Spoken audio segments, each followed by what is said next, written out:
সবাই? কেউ বাদ আছে?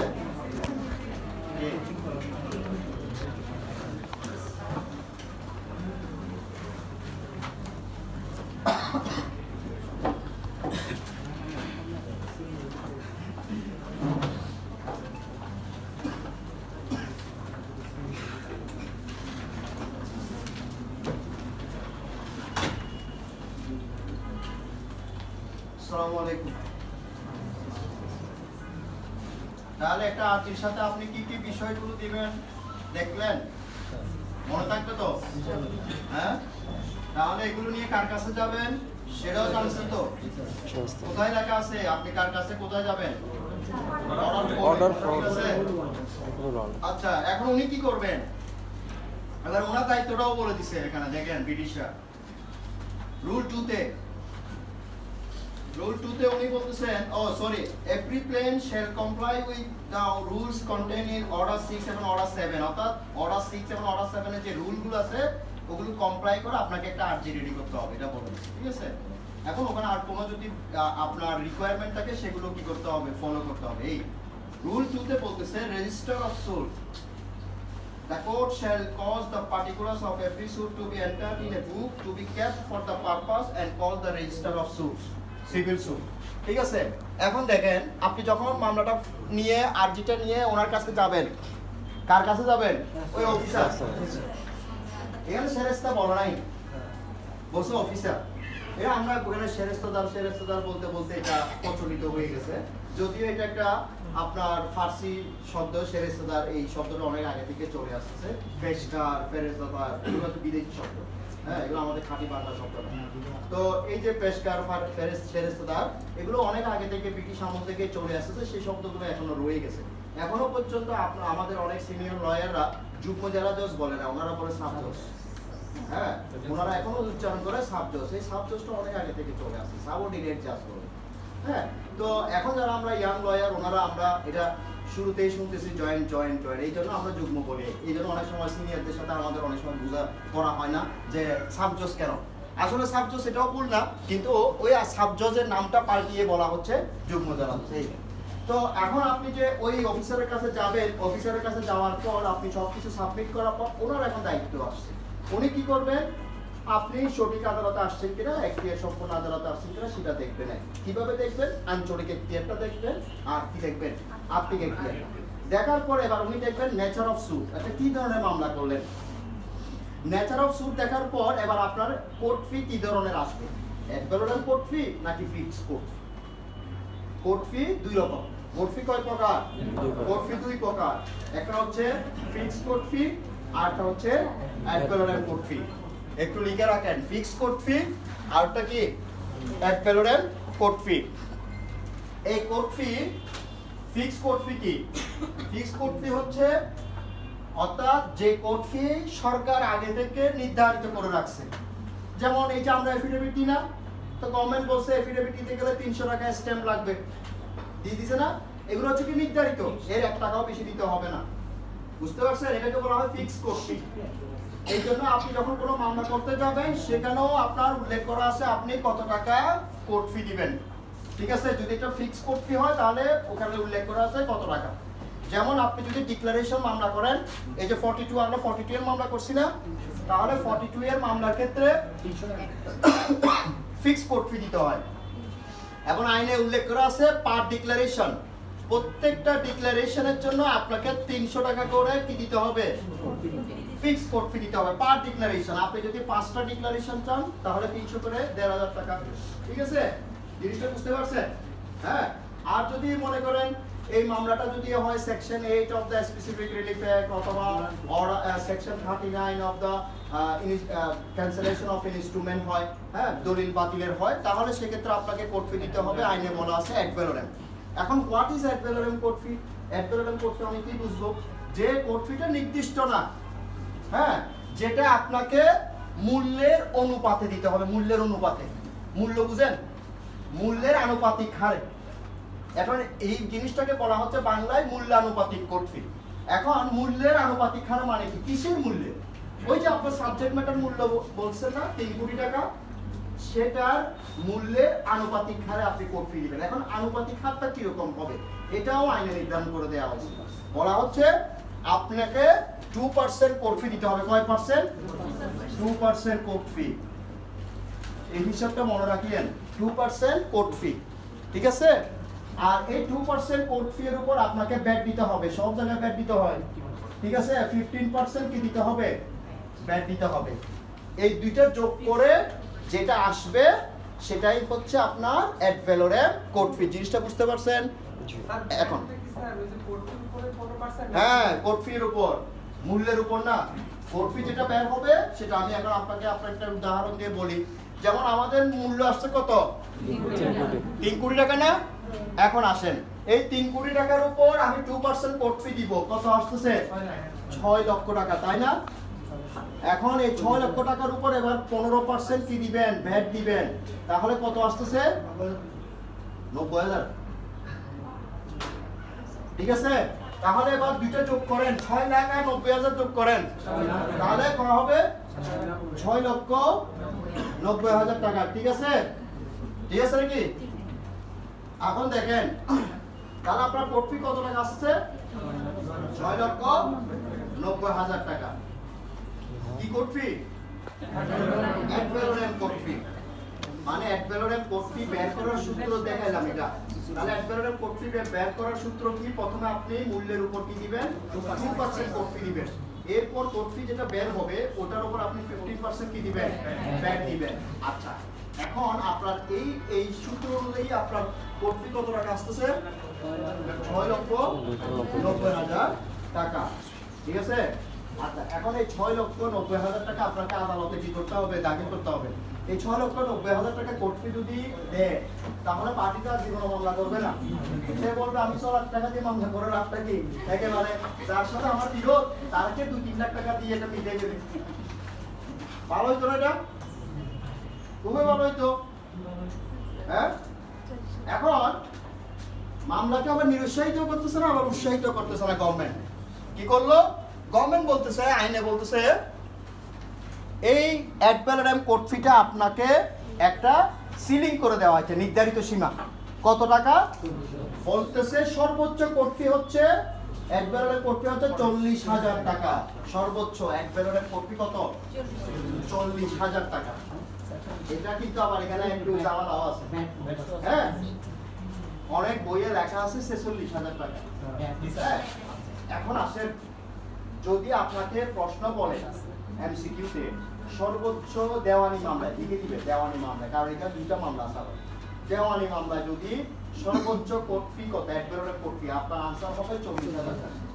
যদি বলে দেওয়ানি মামলায় ব্যাট সহ সর্বোচ্চ কোড ফি কত? অ্যাড ভ্যালোরেম কোড ফি কত? তখন আপনি লিখবেন 46। এটার উপর 15% দেন তো।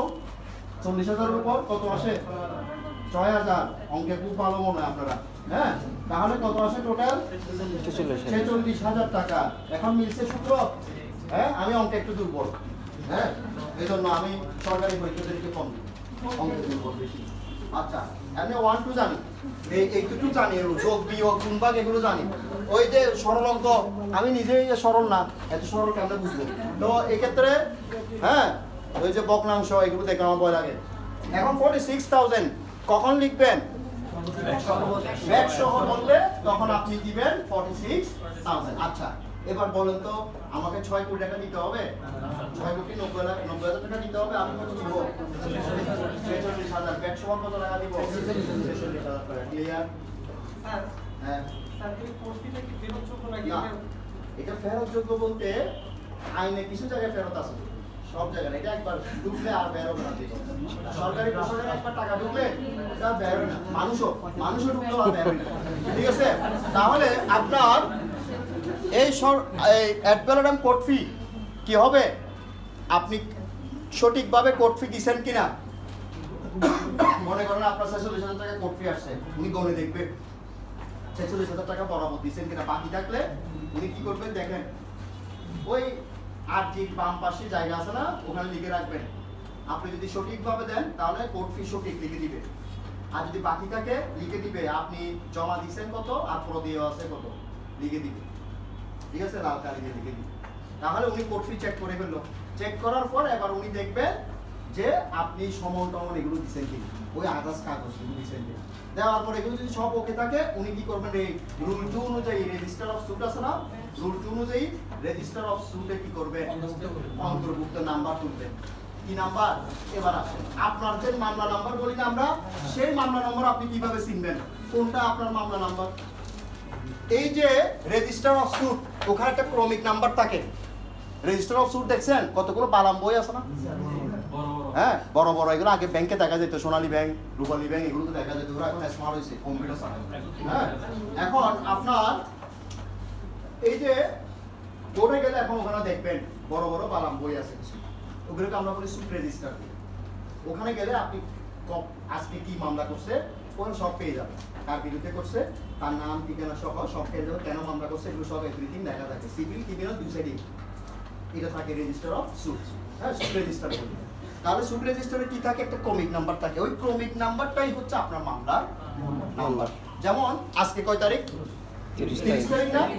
তাহলে আজকে 30 তারিখ পর্যন্ত, মনে করেন 29 তারিখ ধরেন আজকে আমরা মামলাটা ফাইল করতেছি, বৃহস্পতিবার আজকে খোলা না, তাহলে বুধবার পর্যন্ত স্যুট রেজিস্টারের মামলা নাম্বারের ইয়া ছিল 119 পর্যন্ত, ঠিক আছে? 119/24 পর্যন্ত ছিল, মানে 24 মানে কি বুঝেন? সাল, এটা সাল। তাহলে বুধবার কোর্ট আওয়ার শেষ পর্যন্ত 119 পর্যন্ত কি গেছে, সিরিয়াল গেছে। এখন আমরা রেডি করে ধরে আজকে গেছি, তাহলে এখন সিরিয়াল নাম্বার কত পড়বে? 120। এবার আমাদের নাম্বার লিখছে, আমাদেরগুলো সবগুলো পরীক্ষা নিরীক্ষা করে ওকে পাইছে 120/24 দিছে। 24 দিয়ে এবার ওই যে এক্স ভার্সেস হ্যাঁ এ সংক্ষেপে লিখে ওরা, বুঝছেন? সবার নাম লিখতে যদি কম হয় লিখে ফেলে, আর যদি বেশি থাকে শুধু গং দিয়ে লিখে রাখে। এখন আপনার তফসিলটা লেখা থাকবে, কি কারণে মামলা করছেন সংক্ষেপে লেখা থাকবে, তফসিল, কোর্ট ফি কত টাকা দিচ্ছেন লেখা থাকবে। এরপরে কি থাকবে জানেন? একটা নেক্সট ডেট দিবে। হ্যাঁ একটা নেক্সট ডেট দিবে, পাশে একেবারে লাস্ট একটা নেক্সট ডেট দিবে। নেক্সট ডেট মানে কিসের জন্য? পরবর্তীতে সার্ভিস অফ রিমান্ড মানে রিটার্ন, অর্থাৎ সমন জারির জন্য। ক্লিয়ার? নেক্সট ডেট কিসের জন্য দিছে? সার্ভিস অফ রিটার্ন মানে সমন জারির জন্য তারিখ। ক্লিয়ার? এটা তো বুঝছেন? হ্যাঁ তাহলে এখন আমাদের মামলার নাম্বার কত বল? তাহলে আজকে আমরা মামলা ফাইল করে ফেললাম, তাহলে আমাদের মামলা নাম্বার কত হলো? 120 কত? এই 120টাকে কেন্দ্র করে এখন আমাদের ক্লাস চলবে। হ্যাঁ বলেন। এডমিশন হিয়ারিং হচ্ছে এগুলো যদি আপনার যদি আরজিতে কোনো ধরনের ত্রুটি থাকে, যেমন তামাদি নিয়ে শেরেস্তাদার সাহেব বলতেছে আপনি 2 দিন টাইমের মধ্যে করেন নাই, তখন উনি কি করেন, এটা ইয়ার কাছে পাঠায় দেন, জজ সাহেবের কাছে, যে আপনি শুনানি করে জজ সাহেব অনুমতি দিলে আপনি করতে পারবেন। ওই সময় আপনার এডমিশন হিয়ারিং এর জন্য রাখেন। কিন্তু স্বাভাবিকভাবে 99% মামলা অটো কি হয়ে যায়, আপনার ফাইলিং হয়ে যায়। যেগুলোতে একটু সামান্য প্রবলেম থাকে বা আইনে বলা আছে এগুলো অ্যাডমিশন করতে হবে, মানে আগে শুনতে হবে, এগুলো কি করে জজ শেরেস্তাদার সাহেব উনি এগুলো জজ সাহেবের কাছে পাঠাই দেন, তখন জজ সাহেব অনুমতি দিলে এটা আবার কি হয়, ফাইলিং হিসেবে গণ্য করে। এই আর কারো কোনো কোয়েশ্চেন আছে এটা নিয়ে, মানে এই টোটাল প্রসিডিউরটা নিয়ে? আচ্ছা যদি হ্যাঁ কোর্স ফিটা হ্যাঁ ওটা কি স্যার টাকায় দিতে হবে নাকি ক্যাশ দিতে হয়? ডলারে দিয়ে দেন। কোর্ট ফি আছে কিছু, কোর্ট ফি বের হয় গভর্নমেন্ট প্রেস থেকে স্ট্যাম্পের মতো, স্ট্যাম্প একটা আর একটা কোর্ট ফি। কোর্ট ফি দুই রকম, স্ট্যাম্প দুই রকম, একটা জুডিশিয়াল স্ট্যাম্প একটা নন জুডিশিয়াল স্ট্যাম্প। আমরা যেগুলো এফিডেভিট করি ওই যে দলিল করেন এগুলো হচ্ছে নন জুডিশিয়াল স্ট্যাম্প। আর জুডিশিয়াল স্ট্যাম্প কোনগুলো জানেন, যেগুলো আমরা কোর্ট ফি দিই ওগুলোতে আপনি আবার স্ট্যাম্প লিখতে পারবেন না, মানে দলিল লিখতে পারবেন না, ওগুলো শুধু ব্যবহৃত হবে কোর্ট ফি এর জন্য, বুঝছেন? এই কোর্ট ফি গুলো 5000 টাকা পর্যন্ত আছে, একটা 5000 টাকা। স্যার 44000 কিভাবে জমা দিবেন? ওই কোর্ট ফির মাধ্যমে চালান গভর্নমেন্ট চালান না না কাগজ, যেরকম 5000 টাকার কোর্ট ফি আছে, একটা কাগজ শুধু 5000, ওটা আপনি পাস করে কিনবেন 5000, 46000 টাকা দিয়ে আপনি ওই সরকারি কোষাগার থেকে কোর্ট ফিগুলো কিনে নেবেন, ওগুলো কোর্টে জমা দিবেন। তাহলে টাকাটা কোথায় জমা হলো? সরকারি কোষাগারে জমা হলো। বুঝতে পারছেন? হ্যাঁ বাকি কোর্ট ফি এটা 21 দিন, 21 দিনের মধ্যে, ঠিক আছে? হ্যাঁ নাকি এটাও দেখা দিতে হবে, কোর্ট ফিটা আনতে হবে নাকি? আচ্ছা সেটা লেখা এটা পাস করে হইলে তো মুক্তেছে না। জাস্ট বললাম 5 আটা 40 5 মন 45 9টা দিবেন 9টা দিবেন হ্যাঁ 9টা দিবেন আরেকটা কত দিবেন 1000 টাকা তাহলে কত হইলো 66000 হয়ে গেল আর এগুলো প্রত্যেকে কিনবেন সেটাও বলে দিই ওই পড়বে কিছু ভেন্ডারের দোকান আছে ওখান থেকে নিয়ে ফেলতে পারবেন ঠিক আছে ওদেরকে টাকা দিবেন ওরা সরকারি কোষাগার থেকে চালান মূল্যে আপনাকে কোট ফিটা নিয়ে আসবে আপনি এগুলো কি করবেন সুন্দর করে ওখানে বাদী বিবাদীর নাম লিখে আদালতে জমা দিয়ে দিবেন শেষ কাজ শেষ আপনি আচ্ছা তাহলে আমরা মামলা ফাইল করে ফেললাম ফাইল করার পর এখন আমাদের মামলার নাম্বার পড়ছে 120 2024 এই মামলা নাম্বার মনে রাখবেন এখন আমাদের মামলার নেক্সট স্টেপ কি বলেন আমি আপনাদেরকে স্টেপ লিখে দিয়েছিলাম ক্লাসে কিসের জন্য সার্ভিস অফ রিটার্ন এবার আসেন ও আরেকটা কোর্ট ফি আপনারা একটু লিখে রাখেন মানি মামলা বা অর্থঋণ এই ক্ষেত্রে সর্বোচ্চ অ্যাডভারেবল কোর্ট ফি হচ্ছে 50000 হ্যাঁ আর ব্যাট সহ 57500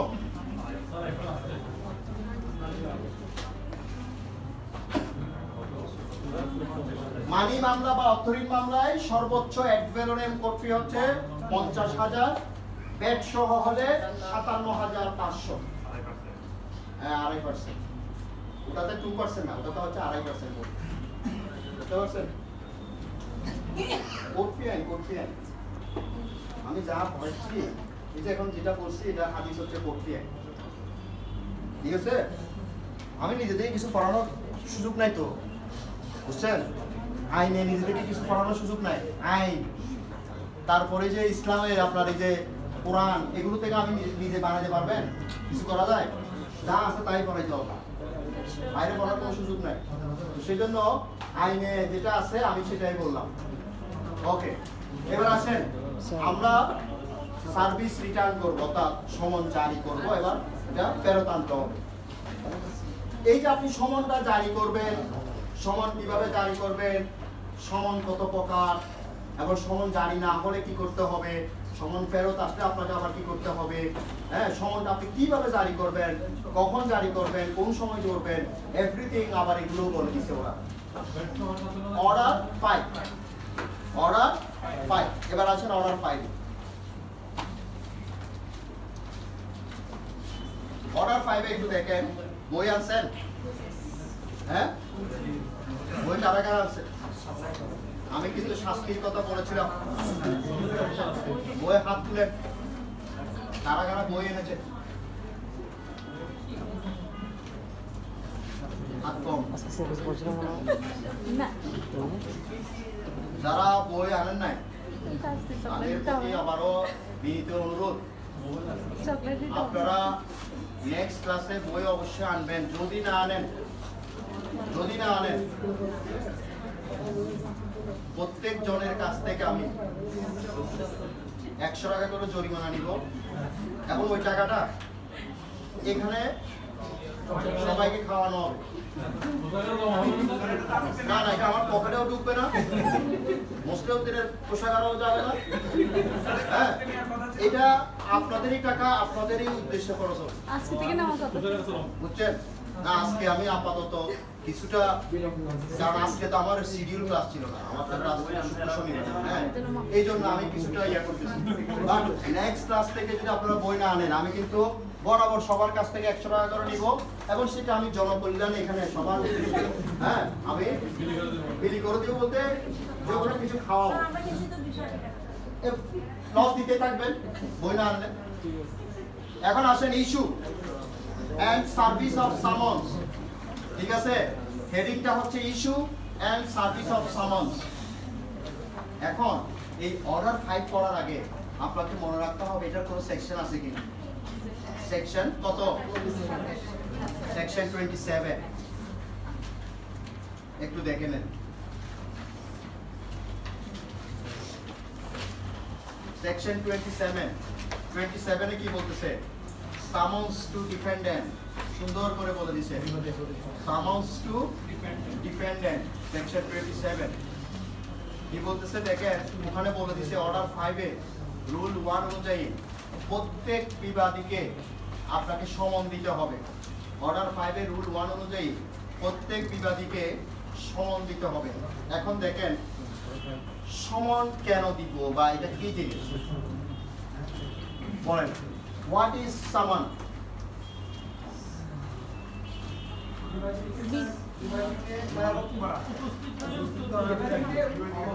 উপস্থিত হয়ে আর্জিতে যে দাবি করা হয়েছে তার বিরুদ্ধে যে জবাব সেটা দেওয়া না বিবাদী নির্দিষ্ট তারিখ বার্ডেন অফ নোটিস, স্যার বিষয়টা তাকে অবগত করা। বিষয়টা তাকে অবগত করা। আচ্ছা আর কেউ?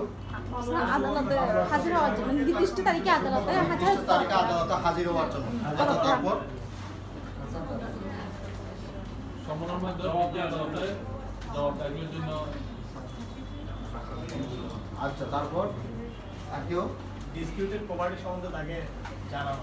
ওকে ধন্যবাদ। আর কেউ বলবেন? বলার আগ্রহ আছে বা বলতে চাচ্ছেন এই ধরনের কেউ থাকলে বলে ফেলেন। হ্যাঁ বলেন। বিরুদ্ধে অভিযোগের একটা নোটিশটা দেওয়া। নোটিশটা দেওয়া। আচ্ছা ওকে। আর কেউ আছেন? নোটিশটা দেওয়া এবং এই বিষয়বস্তু সে কোন বিষয়গুলো স্বীকার করে এবং কোন বিষয়গুলো অস্বীকার করে সেটা নিয়ে। আচ্ছা ঠিক আছে, ধন্যবাদ ধন্যবাদ। সুন্দর বলছেন, কেউ খারাপ বলে নাই, সবাই ভালোই বলছেন। আচ্ছা এখন দেখেন আপনার সমন মানে কি বিষয়টা যদি আমি বলি, আপনি একটা প্রোগ্রামের আয়োজন করতেছেন, একটা অনুষ্ঠান করবেন। এখন আপনি চাচ্ছেন এই অনুষ্ঠানে আপনার একটা ইচ্ছা আছে কাকে কাকে দাওয়াত দিবেন। দাওয়াত নাকি আপনি মনে মনে বলতেছেন আমি একটা অনুষ্ঠান করবো, হ্যাঁ বাংলা করে বসে আছেন, কাউরে কিছু বলার নাই, রান্না বান্না করে বসে আছেন, কেউ আসবে এমনি এমনি? হ্যাঁ বলেন। তা আপনাকে কি করতে হবে? ইনভাইটেশন দিনা দাওয়াত দিই। তো দাওয়াত দেওয়ার জন্য আমরা কি করি, যদি বিয়ে হয় তাহলে কার্ড করো না? হ্যাঁ কার্ড দেয়। আর আমরা অন্য কোনো প্রোগ্রাম হলে আমরা মোবাইলে বা মেসেজে কি করি জানাই দিই যে অমুক তারিখ দুপুরবেলা বা রাত্রিবেলা বা সন্ধ্যাবেলায় কি আছে একটা প্রোগ্রামের আয়োজন করছে, আপনি উপস্থিত হলে আমি খুব খুশি হব, কৃতজ্ঞ থাকবো। লেখা থাকে না? হ্যাঁ উপহার নয় দোয়াই কাম্য লেখা থাকে। তারপর হ্যাঁ অনেক সময় এটা লেখা থাকে না আমার উপহার চাই। হ্যাঁ তো যাই হোক, বিয়েতে গেলাম না উপহার দেওয়া ভালো, গিফট দেওয়া ভালো, এটা সুন্নত, এটা ভালো। এমনি কে ইয়েতে আপনি কে গেলেন একটা সেলফি একটা তুলে চলে আসলেন ওর সাথে, হ্যাঁ এটা না। আবার অনেকে আছে এরকম ক্রেস্ট একটা দিয়ে 50 জন কে চলে আসছে, এটাও কিন্তু আসলে ঠিক না। হ্যাঁ তো যাই হোক, আপনার গিফট দিলে এটা ছোট হোক বড় হোক, দাম এটা বড় জিনিস না। Gift is gift. হ্যাঁ সেটা আপনার কাছে যদি 50 টাকাও হয়, গিফটটা কিন্তু অনেক মূল্য। সেটা 50 টাকা না, এটা 50 কোটি টাকার মতো হতে পারে। সো গিফটের মূল্য অনেক কিছু। তো আপনি এখানে আবার দেখি কোটা আবার গিফট না, হ্যাঁ সাথে আবার কোটার জন্য গিফট নিয়ে আসলেন, যে মামলা করছেন তার জন্য মিষ্টি নিলেন, আমার জন্য মামলা করছেন, হ্যাঁ মিষ্টি নেন। হ্যাঁ তো এখন আপনার এই যে আমরা ইনভাইটেশন দিই, সমনটাও হলো একটা ইনভাইটেশন। কিরকম? আমি আপনার বিরুদ্ধে মামলা করছি, তা আপনি যে আমার বিরুদ্ধে মামলা করছেন আমি তো জানি না, তো আমাকে জানাইতে হবে না? কারণ আমারও বক্তব্য আছে। তাহলে আমাকে জানাইতে হলে আমার কাছে কি দিতে হবে? দাওয়াত পত্র, ওই যে সমন। ঠিক আছে? এখন 27-এ বলতেছে আপনি যে যতজনের বিরুদ্ধে মামলা করেন না কেন, যদি এটা হয় 80 জন, 80 জনকে দাওয়াত দিতে হবে। আমরা প্রোগ্রাম অ্যারেঞ্জমেন্ট করার সময় আমরা একটা লিমিট রাখি না যে আমরা 200 জন খাওয়াবো, তাহলে 200 জনের মতো আমরা দাওয়াত দিই না, নাকি 200 জন খাওয়াবো বলে 400 জন দাওয়াত দিই? হ্যাঁ কম বেশি তো হবে, কিন্তু আমরা কজন দিই? 200 জন হলে 200 জনের দাওয়াত দিচ্ছি। তাহলে ঠিক তেমনি আপনার মামলাতে যদি 100 জন হয়, 100 জনকে কি দিতে হবে? দাওয়াত দিতে হবে। ক্লিয়ার? আচ্ছা এখন আমি যদি বলি উল্টাটা, কখন সমন দিতে হবে না? যখন বিবাদী উপস্থিত। আইনে বলছে কি প্রত্যেক বিবাদীকে মামলা ফাইল করার পর সমন দিতে হবে। হ্যাঁ আমি উল্টা বললাম, আমি কখন মামলা সমানি সমন দিতে হবে? হাজির থাকে তখন। আপনারা তো পড়াশোনা করেন, সিরিয়াস আছে, ভালো এরকম সিরিয়াস থাকবেন, আগে থেকে আগে পড়ে ফেলবেন। হ্যাঁ তাহলে দেখেন, মনে করেন কাউকে দাওয়াত দিতে ভুলে গেছে, সে নিজের আন্তরিকতায় দাওয়াতে চলে আসছে আপনার পাশে, আপনি কি তাকে ব্যাক করে দিবেন? তাকে কি করবেন? খুশি হবেন? ভাই আসলে আমি ভুলে গেছিলাম, আসলে এটা আমার আরো ভালো লাগছে, হ্যাঁ আমি অনেক সময় ভুলে যাই না দাওয়াত দিতে, হ্যাঁ অনেক সময় মনে করেন বন্ধু খুব কাছের বন্ধু দাওয়াত দিতে ভুলে গেছে, কিন্তু ওই বন্ধু কিন্তু আবার আন্তরিক, সে শুনছে যে আজকে ওর বাসায় প্রোগ্রাম হচ্ছে, সে কি করছে ওর আন্তরিকতার কারণে চলে আসছে। এখন ওই বন্ধু কি করবে, তোমার তো দাওয়াত দিই নাই কেন আসছে বলবে, তাহলে সে কি করবে, সে আরো বলবে যে তুমি চলে আসছো আমি খুশি হয়েছি, হ্যাঁ এটাই আন্তরিকতা। তো এখন আবার দেখেন সবসময় দাওয়াত ছাড়া চলে যায় না, হ্যাঁ এখন আপনার এই যে চলে আসছেন ওকে আবার নতুন করে দাওয়াত পত্র দিবেন, হ্যাঁ ধরো তোমার একটা কার্ড তো দিই নাই, কার্ডটা আবার নাও দিবেন, দরকার আছে। ঠিক তেমনি যখন আপনি মামলা ফাইল করতেছেন, এখানে আপনারা তো বলতেছেন বিবাদী দাবি স্বীকার করে নিছে, তাহলে বিবাদী কেন এমনি চলে আসছে, খবর আছে মানে রান্নার খুঁজবো পাইছি, মানুষের রান্নার খুঁজবো পাইলে কি পাশাপাশি প্রতিবেশীরা চলে আসে না, ভাবি আজকে তো খুব ভালো রান্না হচ্ছে। আচ্ছা তাহলে এখন আপনার এই যে আপনি যেদিন মামলা করতেছেন সেদিন স্বয়ং বিবাদী কোথায় উপস্থিত, আদালত, সে দেখতে পাইছে যে আপনি তার বিরুদ্ধে কি করতেছেন, মামলা করতেছেন। সে যদি ওখানেই আপনার সমস্ত দাবি, কিন্তু একটা ওয়ার্ড ইউজ করছি, সমস্ত মানে সম্পূর্ণ দাবি মেনে নিতে হবে, যদি আংশিক হয় সমন দিতে হবে, সম্পূর্ণ দাবি যদি মেনে নেয় শেষ, ওখানে শেষ, আর সমন দিতে হবে, মামলাও শেষ, ঠিক আছে। কিন্তু সে যদি বলে তুমি তো আমার কাছ থেকে 5 লাখ টাকা দাবি করছো, আমি তোমাকে 8 লাখ টাকা পর্যন্ত দিব, এর বেশি দিব না, তাহলে আংশিক, সেক্ষেত্রে কিন্তু সমন দিতে ক্লিয়ার। এটা সেকশন 27 এ বলা আছে, সেকশন 27 এ বলা আছে। এরপর আসেন section 29, service of foreign someone's. Service of foreign someone's, foreign মানে কি বিদেশি, বিদেশি বা ফরেন বললে বুঝি না, অর্থাৎ সার্ভিস অফ ফরেন সামন্স মানে কি বিদেশি সমন। এটা কি জিনিস বলেন তো,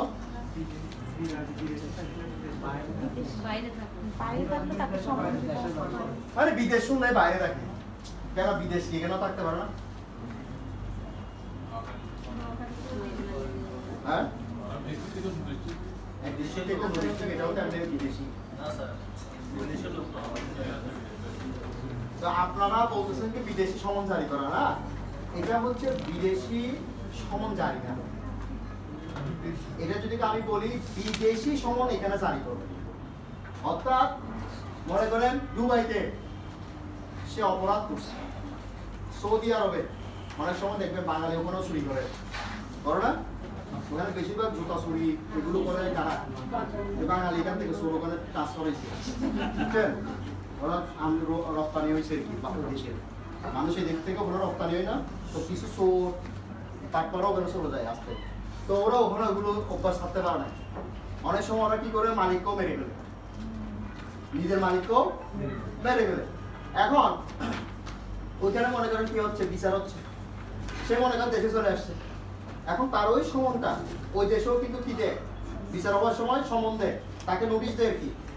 এখন সেই নোটিশটা বাংলাদেশে আসছে, তাহলে বাংলাদেশ এই নোটিশ কিভাবে জারি করবে, সেটা সেকশন 29 এ বলতেছে বাংলাদেশের সমন একটা আদালত যেভাবে জারি করে ঠিক তেমনি বিদেশ থেকে যদি কোনো সমন বাংলাদেশে আসে, বাংলাদেশের আদালতও সেভাবে কি করবে, সমনটা জারি করবে। ঠিক আমাদের দেশে যেরকম সমন জারি করা হয় একই পদ্ধতিতে বিদেশি সমনগুলো বাংলাদেশে কি করবে, জারি করবে। ক্লিয়ার, বুঝতে পারছেন?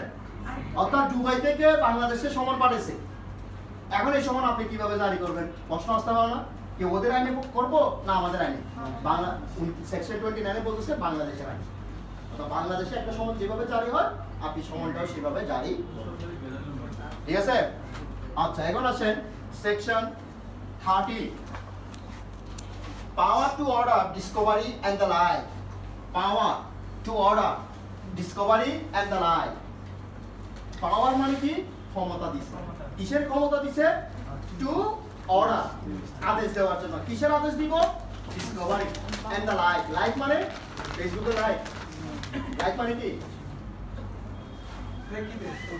বলেন, আচ্ছা আমরা তো ফেসবুকে লাইক দেন এই কি কারণে বলেন, সমর্থন জানানোর জন্য। হ্যাঁ সমর্থন জানানো, সহমত বা একটা আছে না, মানে কেউ একটা স্ট্যাটাস দিছে কমেন্টসে গিয়ে সহমত মানে ওর সাথেও কি আপনি এগ্রি, লাইক মানে কি আমি পছন্দ হয়েছে তোমার কথাটা আমার কি হয়েছে পছন্দ হয়েছে, লাইক দিছে, হ্যাঁ, বা সমসাময়িক একই বসে এই যে ডিসকভারি এন্ড দ্য লাইক, এইটা কিন্তু একই ওয়ার্ড, মনে রাখবেন এটা আলাদা ওয়ার্ড না। ডিসকভারি এন্ড দ্য লাইক মানে হচ্ছে আবিষ্কার ও সমসাময়িক বিষয়, ঠিক আছে? এখন আপনি একটা মামলা করছেন, সেখানে আবার কি আবিষ্কার করবেন? আচ্ছা, ডিসকভারি একটা চ্যানেল আছে দেখেন, ডিসকভারি, ন্যাশনাল জিওগ্রাফি আছে না? হ্যাঁ, এগুলো কোথায় বেশি দেখা হয়? ডাক্তারের চেম্বারে। হ্যাঁ, ডাক্তারের ওখানে গেলে, হসপিটালের ওখানে গেলে ডিসকভারি চ্যানেলটা বেশি চলে। হ্যাঁ, সাউন্ড বন্ধ থাকে, আমরা কি থাকে? ডিসকভারি আর ন্যাশনাল জিওগ্রাফি। হ্যাঁ, জীবজন্তু দেখায় ওরা এখানে গেলে। তাহলে এখন ডিসকভারি চ্যানেলে দেখবেন বা ন্যাশনাল জিওগ্রাফিতে ওদের কাজ কি? পাহাড় থেকে, পাহাড়ে এত পাহাড় থাকে, ওখানে কি দেখা? জীবজন্তু দেখা না? আমি মাঝে মধ্যে চিন্তা করতাম এরকম দেখার মানুষ দুনিয়াতে আর একটা নাই। হ্যাঁ, বাঘ কি করতেছে, পিছে পিছে ঘুরতেছে সে। হ্যাঁ, ওরা কি করতেছে, হাতি কি করতেছে, হ্যাঁ পিছনে পিছনে ঘুরতেছে। কাজ কি ওর? বেকার মানুষ মনে হয় মনে বাজারে ঘুরতেছে। কিন্তু না, এটার জন্য সে কি পরিমাণ পেমেন্ট পায়। আমি আপনিও হয় যেমন দেখে আমিও গণবাজারে চলে যাই। হ্যাঁ, কিন্তু এটা স্পন্সর লাগে, ঠিক আছে? এগুলোতে কোটি কোটি টাকা কি পায়? পেমেন্ট পায় তারা। কিন্তু কেন করতেছে এটা জানেন? এটা হচ্ছে আবিষ্কার এবং ইনভেনশন, দুইটা শব্দ আছে পৃথিবীতে, ডিসকভার এন্ড ইনভেনশন। আবিষ্কার বুঝেন? Discover, what is discover? যেটা মানুষ কি করে, যেটা মানুষ সার্চ করে কোনো কিছু আবিষ্কার হচ্ছে দুনিয়াতে আছে, অলরেডি আছে। খুঁজে বের করা। যেমন মাটির পানির তলে বিচিত্র প্রজাতির মাছ আছে না? এখনো অনেক মাছ এখনো আবিষ্কার হয়নি, কিন্তু খুঁজতেছে এখনো তারা। আছে কি না? আছে না? বনের ভিতর বিচিত্র প্রজাতির গাছ আছে না? এখনো পর্যন্ত অনেকে কি করতেছে? চাষ করতেছে আরো কি কি প্রজাতির গাছ আছে। এই যে প্রজাপতি, প্রজাপতি কি সব এক? কিন্তু বিচিত্র প্রজাতির কিছু ভিন্ন ভিন্ন কালার আছে না? হ্যাঁ, এগুলো হচ্ছে কি আছে দুনিয়াতে, কিন্তু আপনাকে কি করতে হচ্ছে? যেমন গ্রহ, মঙ্গল গ্রহে যাচ্ছে, দুনিয়াতে আগে থেকে আছে না? নাকি আপনি বানাইছেন মঙ্গল গ্রহটা? আছে, কিন্তু এটা গ্রহগুলো খুঁজে খুঁজে কি করতেছে? এটা হচ্ছে ডিসকভারি। আর ইনভেনশন কি? উদ্ভাবন। উদ্ভাবন বাংলা হচ্ছে উদ্ভাবন, যেটা দুনিয়াতে নাই, আপনিই করছেন। যেমন এই লাইটটা, বাল্ব কে করছে? Thomas Alva Edison. লাইট আবিষ্কার করে সে 2 ঘন্টা কি হয়ে গেছে? বেহোশ হয়ে গেছে। এটা কি আবিষ্কার করছে আপনি? হ্যাঁ, এটা চলে গেছে। হ্যাঁ, তাহলে এই যে টমাস আলভা এডিসন এটা আবিষ্কার করছে, বিদ্যুৎ আবিষ্কার করছে। আগে বিদ্যুৎ ছিল না। হ্যাঁ, জেনারেটরের সাহায্যে বিদ্যুৎ আবিষ্কার করছে। তারপরে লাইট, এই যে ফ্যান আবিষ্কার, এগুলো আগে দুনিয়াতে ছিল না, এগুলো মানুষ করছে। এটা হচ্ছে ইনভেনশন। কিন্তু এখানে ইনভেনশনের কথা না, এখানে আছে ডিসকভারি। তাহলে এই যে বনের ভিতরে এই যে ঘুরতেছে, বাঘের জীবন প্রণালী, বাঘ কোন সময় শিকার করে, সে কোন সময় ঘুমায়, হ্যাঁ, তার জীবন প্রণালীটা কেমন, সে ভিডিও একটা নিয়ে বসে থাকে মাসকে পর মাস। কেন? প্রায় 3 মাস রিচার্জ করে সে বের করছে একটা বাঘ কি করে। তাহলে এটা জানতেছে কারা? আমরা। কষ্ট করছে ও, আমরা জানতেছি, কিন্তু কষ্টের জন্য ওকে কি দেওয়া হচ্ছে? পেমেন্ট দেওয়া হচ্ছে। কিন্তু আগে কি আমরা জানতাম বাঘ কোন সময় খায়, বাঘ কি পছন্দ করে? আমরা জানতাম, ঠিক আছে? তাহলে এখন মামলাতে কি ডিসকভারি করবেন? হ্যাঁ, মামলাতেও ডিসকভারির কিছু বিষয় আছে। এরকম যে বিষয়টা আপনার কাছে জানা নাই, সেই বিষয়টা জানার চেষ্টা করা। আপনি মামলা করার সময় অনেক কিছু নাও জানতে পারেন। যেমন মিস্টার সলিমুল্লাহ, তার ওয়ারিশ কয়জন আপনি কি জানেন? আপনি কি ফি বা দরবেশ সব বন্ধ করছেন? হ্যাঁ, 5 জন। পারবেন? হ্যাঁ, অনেক সময় দরবেশরা আপনার ঘরের খবর সব বলে ফেলতেছে, আপনি বলছেন এইটাই তো দরবেশ। হ্যাঁ, এই আমার ঘরের খবর কেমনে জানে যে আজকে ঝগড়া হয়েছে আমার সাথে? আরে ও তো আগে থেকে আপনার মানুষ ফিট করে রাখছে রুমে।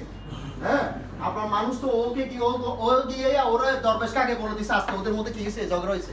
হ্যাঁ, ও আসার সাথে সাথে দরবেশ সাহেব ওকে বলে ফেলছে আজকে তোমার সাথে অমুকের ঝগড়া হয়েছে। এখন ও বিশেষ করে ফেলছে। হ্যাঁ, দরবেশ কেমনে জানে? এখন কথা হচ্ছে আপনার এই যে মামলা করার সময় আপনার অনেকগুলো ইনফরমেশন গ্যাপ আছে, এই ইনফরমেশনগুলো আপনাকে খুঁজতে হবে কিনা, এই খোঁজাটাই হচ্ছে কি ডিসকভারি। এখন এই ডিসকভারিটা আপনি আদালতে কিভাবে করবেন সেটা সেকশন 2030 বলতেছে। কি বলতেছে দেখেন, যদি মামলা রিলেটেড কোনো যদি তথ্য আপনার জানার দরকার হয় অপোজিট পার্টির কাছে বা বাদীর কাছে, বাদীও বিবাদীর কাছে জানতে পারবে, বিবাদীও বাদীর কাছে জানতে পারবে। তাহলে সে প্রশ্নের মাধ্যমে অর্থাৎ পিটিশনের মাধ্যমে একে অপরের কাছে প্রশ্নের মাধ্যমে সে কি করতে পারবে, ডিসকভারি করতে পারবে। যেমন এই যে আমি বললাম সলিমুল্লাহর ওয়ারিশ কয়জন, এখন আমি আপনার আরজিতে লিখলাম 3 জন, কিন্তু বিবাদী আপত্তি দিয়ে বলতেছে এখানে 3 জন নাই, হবে কয়জন, সেও বলে নাই কয়জন হবে, কিন্তু ও লিখছে কি আমি ভুল লিখছি, 3 জন না আরো বেশি। এখন আমার জানার আগ্রহ হয়েছে কিনা, জানার আগ্রহ সৃষ্টি হয়েছে না যে আসলে কতজন, তখন এই আগ্রহটা আপনি কার কাছ থেকে আদায় করবেন, যিনি এই অপোজিশন করছেন অর্থাৎ যিনি আপত্তি দিচ্ছেন তার কাছেই তো। মানে আমি যদি বলি এই ইনফরমেশনটা আমার কাছে জানা আছে, তাহলে আপনি আমার কাছ থেকে জানবেন না, তাহলে আপনার আগ্রহ সৃষ্টি হয়েছে না যে ইনফরমেশনটা জানার জন্য, তখন আপনি ওর কাছে প্রশ্ন করবেন যে আসলে সলিমুল্লাহর কয়জন ওয়ারিশ, তখন সে আনসার দিচ্ছে। এটা হচ্ছে ডিসকভারি, যে সলিমুল্লাহর 5 ছেলে 5 মেয়ে, তাহলে উনি কি দিল, আনসার দিল। কিন্তু এটা যদি আপনি না করেন তাহলে কি ও আপনাকে কি এসে এসে বলবে যে সলিমুল্লাহর 5 জন ওয়ারিশ, আপনাকে কি করতে হবে, জানার জন্য প্রশ্ন করতে হবে না। এখন আপনি মনে করেন সিএলআইতে না আসলে আপনি হয়তো বাইরে ঘুরতেন বা অন্য কোনো কোচিং এ যেতেন, এখানে সিএলআইতে এখন এসে 2 ঘন্টা ক্লাস করতেছেন, আপনি কিছু ইনফরমেশন কি করতেছেন, গ্যাদার করতেছেন না, করতেছেন কিনা। তাহলে সেক্ষেত্রে আপনি যদি ইচ্ছা না থাকে আপনি এখানে আসতেন না, ইচ্ছা আছে বলে এখানে আসছেন। ঠিক তেমনি ডিসকভারিটা হচ্ছে কি আপনার যে স্টেজে ডিসকভারি করতে হবে আপনাকে সেই স্টেজে ডিসকভারির জন্য প্রশ্নের মাধ্যমে আদায় করে নিতে হবে। এটা কেন, এটা হলো ইনফরমেশন। দলিল, মনে করেন সব দলিল যে আমার কাছে থাকবে তাও না, কিছু দলিল বিবাদীর কাছে থাকতে পারে কিনা। যেমন যে তর্কিত দলিল, যেমন আমাদের দেশে মহিলারা সম্পত্তি ভাগ বন্টন যখন চায় ভাইয়ের কাছে, ভাইয়েরা বলে তোমরা কিছুই পাবে না, একটা কমন কথা থাকে, যেন বাবা মারা যাওয়ার সময় সকল কিছু আমাদের নামে কি করে দিয়ে গেছে, লিখে দিয়ে গেছে, তোমাদের জন্য দোয়া রেখে গেছে, ঠিক আছে। এখন আমার কথা হচ্ছে এই যে ভাইয়েরা বললো তোমরা কিছু পাবে না, আমাদেরকে লিখে দিয়ে গেছে, তাহলে দলিল লিখে দিয়ে গেছে না, এই দলিল কি বোনদের কাছে আছে, তাহলে তারা কি মামলা করতে পারবে না, পারবে কিনা এটা বলেন। আচ্ছা তারা মামলা করলো, এখন ওরা কিসের জন্য মামলা করলো, বাটোয়ারের মামলা করলো, আচ্ছা বন্টনের মামলা। এখন বন্টনের মামলার মধ্যে এই দলিলের কথা আসবে কিনা, এখন এই দলিলটা কি তাদের কাছে আছে, কার কাছে আছে, এই সপ্ত আশ্চর্য যে দলিল, হ্যাঁ এই সপ্ত আশ্চর্যের দলিলটা খুঁজে বের করতে হবে না, বের করতে হবে কিনা।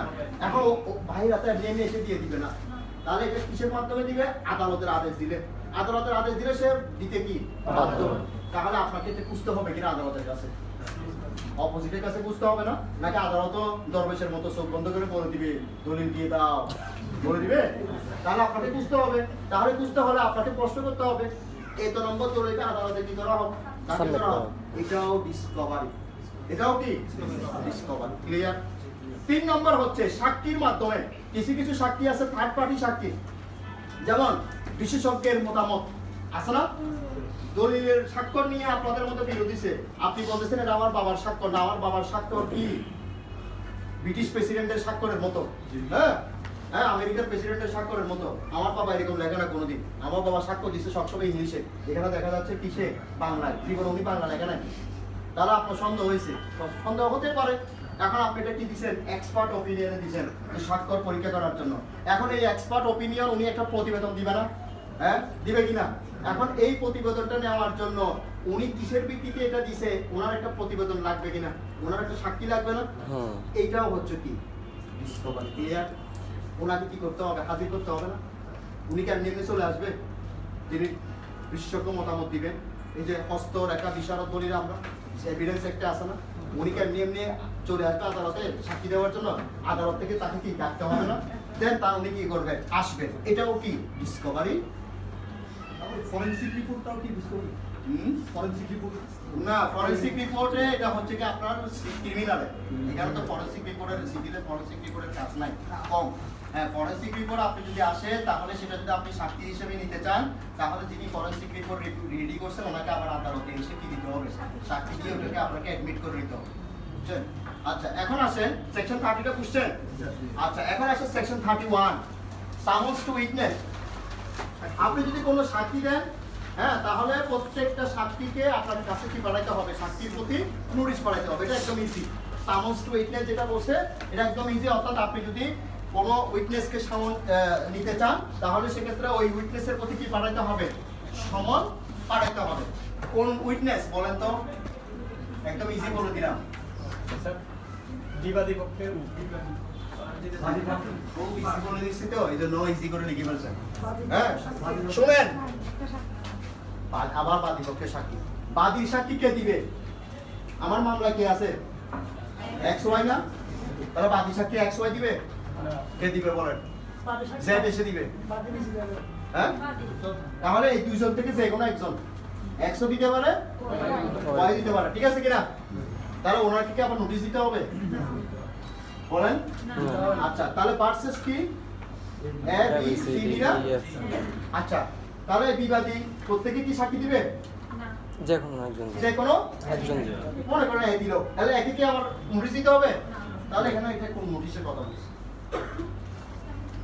এত সহজে লিখে বলছি সেকশন 31 কি বুঝছেন? মাথায় দিয়ে বললেন তো, সারা তো মনে দিছে। কি বুঝছেন বলেন? আবার মোকাবেলা, ঠিক আছে। যারা বলছো যে দিবে দলিলের যে সমস্ত সাক্ষীরা অন্তর্ভুক্ত আছে ওদের কি করা? এই যে কিছুক্ষণ আগে বলছি না বিশেষজ্ঞের মতামত লাগতেছে আপনার, লাগতেছে কিনা? হ্যাঁ তারপরে যে সাক্ষী আপনার দলিলের স্বাক্ষর, হ্যাঁ অথবা আপনি কোন পজেশন উইটনেস বুঝেন, দখল, আপনি যে একটা সম্পত্তি দখল করে আছেন, এটা পার্শ্ববর্তী একটা বিল্ডিং আছে, ওখানকার মানুষজন আপনাকে চিনে, তাহলে একটা আপনি চাইতেছেন থার্ড পার্টি বা নিরপেক্ষ একটা সাক্ষী দিতে চাচ্ছেন, যেটাকে আমরা বলি পজেশন উইটনেস। উনি কি মামলায় আছে এখানে? এক কথাই হচ্ছে যারা মামলায় নাই, মামলার বাইরের কোনো কাউকে যদি আপনি সাক্ষী হিসেবে আনতে চান মামলায় সাক্ষী দেওয়ার জন্য, ওদের কাছে এই সেকশন 31 অনুযায়ী নোটিশ দিতে হবে। সামন্স টু উইটনেস, এরা হচ্ছে উইটনেস। এরা কি? ওরা কি বাদী বিবাদী বলেন? না, ওয়ার্ডটা বুঝেন আগে। কি বলছে? সামন্স টু প্লেন্টিফ বলছে, ডিফেন্ডেন্ট বলছে, কি বলছে? উইটনেস। তাহলে উইটনেস মানে কি? মামলায় পক্ষ ওরা, এরা হচ্ছে বাইরের মানুষ। বাইরের কাউকে যদি আপনি সেটা বাদী হোক বিবাদী পক্ষ থেকে হোক, তখন আপনি তাদের কাছে কি বানাবেন? এই সেকশন 31 অনুযায়ী সিভিল মামলার সাক্ষী দিতে হয় না। এগুলো তো আমরা তোয়াক্কা করি না বলে, বুঝছেন? ওই যে সিনিয়র লয়ার মাঝে মাঝে ধরে সমন পাইছেন, সে বলে থেকে আমাদের কাছে সমন দেয় না। ও পাতিছে তো চলে আসছেন না, একসাথে সকালে নাস্তা নাস্তা করে কিছু টাকা পয়সা দিছে আসার সময়, হ্যাঁ বলে না? তাহলে এটা কেন বলে? ওই যে 31 কমপ্লাই করছে কিনা, কিন্তু নিয়ম হচ্ছে কি দেওয়া, সমন দেওয়া। আমরা অনেক সময় না দিয়ে সাক্ষী নিয়ে আসি, আদালতও অনেক সময় এগুলো আর দেখে না যে সমন দিছে কি দেয় না। এগুলো করে কারা? ওই যে যখন জেরা করে তখন ওনাকে প্রশ্ন করে, আপনি আদালত থেকে সমন পাইছেন? সে বলে সমন তো পাই নাই। ও তাহলে বাদী করে চলে আসছেন, গাড়িতে করে একসাথে আসছেন? জি একসাথে আসছি, গাড়ি ভাড়াও দিছে। হ্যাঁ তো যাওয়ার সময় কিছু দিবে না? দিবে বলছে। সাক্ষী দিলে, সাক্ষী দেওয়ার পরে আমরা 1000 টাকা দিবে বলছে। আচ্ছা আর লাগবে না, আপনাকে জেরা করতে হবে না, এতটুকুই শেষ। জেরা এতটুকুই শেষ, আর কথা বাড়ানোর দরকার নাই, বুঝতে পারছেন? আচ্ছা আপনার মামলায় মনে হয় এই ধরনের কিছু হয়েছে। Section 32 penalty for default. Section 32 হ্যাঁ পেনাল্টি ফর ডিফল্ট লিখেন। Section 32 penalty for default. Penalty for default, penalty বুঝেন কি? শাস্তি জরিমানা। কিসের জন্য? For default. কি ডিফল্ট? মনে রাখবেন। কিছুক্ষণ আগে সেকশন 30 পড়াইছি না? সেকশন 30 কি পড়াইছিলাম? ডিসকভারি। এই ডিসকভারি যখন আদালত আদেশ দেয় যে দলিলটা দাখিল করো, সাক্ষীরা উপস্থাপন করো, আপনি এই ইনফরমেশনটা দেন, আদালত আদেশ দিছে, কিন্তু আমাদের তো রকেটটা টেরা থাকে মাঝে মাঝে, থাকে না? দিব না, আদালত কি করবে? আদালতকে আমরা সব বিধানগুলি দেখাই, আমি সব কিছু, হ্যাঁ আদালত আমি চালাই, এরকম জজ 2-3টা আমি চালাই, বলে না গ্রামে গঞ্জে অনেক মুরব্বীরা, কি জজ, এরকম জজ আমার পকেটে 2 পকেটে 2টা থাকে, হ্যাঁ আমার পরিবারে এরকম 10-12টা জজ আছে, বলে না? বলে হ্যাঁ 10, আমি এইগুলো অর্ডার মানি না, কাজ চলতে থাকবে, এরকম অনেক আছে। তাহলে এখন এদেরকে একটু সাহায্য করার জন্য এই সেকশন 32 বলতেছে সেকশন 30টা যদি কেউ কমপ্লাই না করে, অর্থাৎ যাকে আদেশ দিছে সে যদি সেকশন 30 অনুযায়ী যদি আদেশটা কমপ্লাই না করে, তার বিরুদ্ধে আদালত সেকশন 32 অনুযায়ী নিম্নলিখিত শাস্তির ব্যবস্থা নিতে পারবে। এক নম্বর হচ্ছে গ্রেফতারি পরোয়ানা জারি করতে পারবে। এখন আপনি বলতে পারেন এটা তো সিআরপিসির বিষয়, এখানে আসতে পারেন মাঝে মধ্যে পাইবাতে জিজ্ঞেস করে জাস্টিসরা, এই বলো তো সিভিলে ওয়ারেন্ট আছে কিনা, প্রশ্ন করছে পাইবাতে সিভিলে ওয়ারেন্ট আছে কিনা। আপনি এক কথায় বলে দিচ্ছেন সিভিলে তো জীবন ওয়ারেন্ট শুনবে, ওয়ারেন্ট করতে গিয়ে স্যার এটা তো ওয়ারেন্ট নাই। হ্যাঁ আছে, কোন জায়গা আছে? সেকশন 32 কখন দিতে পারবে? যদি কেউ সেকশন 30টা কি না করে, কমপ্লাই না করলে দেন আদালত সেকশন 32 অনুযায়ী তার বিরুদ্ধে গ্রেফতারি পরোয়ানা জারি করতে পারবে।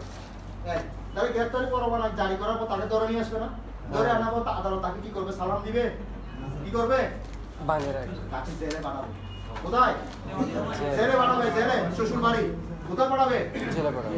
আর এটার নাম দিছে তারা কি? Civil prison. কোথায় পাঠাবে? Civil prison. Civil prison. Civil প্রিজনে তাকে পাঠাই দিবে। দেওয়ানি কারাগার, দেওয়ানি কারাগার। এটা কোথায় বলেন তো? আরে রাজদিকে পাত্র এটা জেলা কারাগার, আমরা দেওয়ানি কারাগার বলছি। কেন দেওয়ানি কারাগারটা কোথায়? প্রত্যেক থানায় আছে, মানে ওই থানায় যেগুলো আছে এগুলো কারাগার। দেওয়ানি কারাগার দেখেন নাই? সিটাকে কোথায় আছে? আরে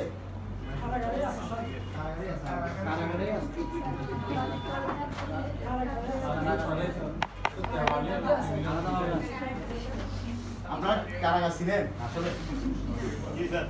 হ্যাঁ, ওই অনেক সময় কথাই বলে লাঠির ফার পাঠাই দিব। হ্যাঁ, মুরব্বীরা অনেক সময় বলে বেশি সাজানি করলে লালদিঘির ফার পাঠাই দিব। হ্যাঁ, এই যে লালদিঘির পারে যে কারাগার, কারাগারটাই হচ্ছে চোর বাটপারের জন্য, আবার পাশাপাশি যারা ভদ্র সিভিল ওদের জন্য। ঠিক আছে, এখন ওই যে গভর্নমেন্ট কিন্তু চোর বাটপার ডাকাইদেরকে নিজের খরচে খাওয়াবে। কার খরচে? গভর্নমেন্টের খরচে। কিন্তু আপনার যারা সিভিল মামলায় যাবে তাদের দায়ভার গভর্নমেন্ট নিবে না, তারা তাদের খরচে চলতে হবে। কাদের খরচে? যার আবেদনের প্রেক্ষিতে তাকে কারাগারে পাঠানো হয়েছে তাকে খরচ দিতে হবে। দিবে কখন? আদালত নির্ধারণ করে দিবে যে আপনাকে এত টাকা খরচ দিতে হবে, তাহলে খরচটা দিলে সে দেওয়ানি কারাগারে থাকে। ক্লিয়ার? তাহলে বুঝতে পারছেন মানে ফৌজদারি কারাগার আর দেওয়ানি কারাগারের মধ্যে পার্থক্যটা কোনটা? গভর্নমেন্ট চোর পাঠ করার দায়িত্ব নেই, ওদেরকে গভর্নমেন্ট নিজে খাওয়াবে। হ্যাঁ, কিন্তু ও তো ভালো। ঠিক আছে, আচ্ছা এটা গেল। এরপর তাহার সম্পত্তি ক্রোক করার নির্দেশ দিতে পারবে। কি করার? অ্যাটাচমেন্ট করার, ক্রোক করার নির্দেশ দিতে পারবে। এখন পরবর্তীতে ক্রোকৃত সম্পত্তি বিক্রয় করতে পারবে। কি করতে পারবে? প্রকৃত সম্পত্তি নিলামে বিক্রয় করতে পারবে, নিলামে। 3 নাম্বার, তাকে অনধিক 500 টাকা পর্যন্ত জরিমানা করতে পারবে। কত টাকা? অনধিক 500 টাকা। টাকা কম আছে এটা। কত টাকা? 500 টাকা পর্যন্ত জরিমানা করতে পারবে। স্বাভাবিকভাবে এটাই করে। সিভিল কোর্টগুলো একটু মানবিক। হ্যাঁ, আর সিভিল জাজগুলো এরাও জাজগিরি করতে করতে ওরাও মানবিক হয়ে যায় মাঝে মাঝে। হ্যাঁ, 500 টাকা।